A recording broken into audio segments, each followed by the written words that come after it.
সোহানের বয়স মাত্র 5 বছর। ওকে দেখলে মনে হবে ফুটবলটার সাইজ ওর চেয়ে বড়। এমনকি সোহানের পায়ের মাপের বুট বাজারে পাওয়া যায় না, কিন্তু সোহান ফুটবল নিয়ে সবকিছু করতে পারে। সোহানের ড্রিবলিং দেখলে আপনার মাথা খারাপ হয়ে যাবে। সোহান এখনই বেশ জোরে শটও নিতে পারে। চলুন দেখে আসি সোহানের ফুটবল নিয়ে কারিকুরি।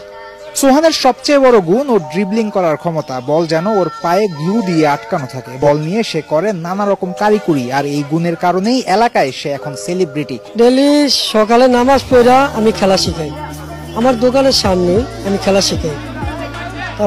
আমার ফুটবল খেলার খুব শখ, তাই আমি ওরে ডেলি সকালে আধা ঘন্টা 1 ঘন্টা খেলা শিখাই। এলাকার মানুষ তো আমার থেকে বেশি খোঁজ খবর হয় এখন, আমি মনে করি। ঠিক আছে, আমার তো খুব ভালো লাগে।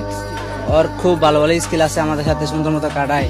ছেলেকে ফুটবলার বানানোর ইচ্ছা তার বাবার একেবারে শুরু থেকেই, এবং এই ইচ্ছা পূরণের পথে এরই মধ্যে বেশ কিছু বেদনাদায়ক অধ্যায় পেরিয়ে এসেছে প্রধান পরিবার। সোহানও এখন ওই একটা স্বপ্নেই বিভোর। সে ফুটবলার হতে চায়, মেসি হতে চায়, এতটুকুতে কোনো সন্দেহ তার নাই।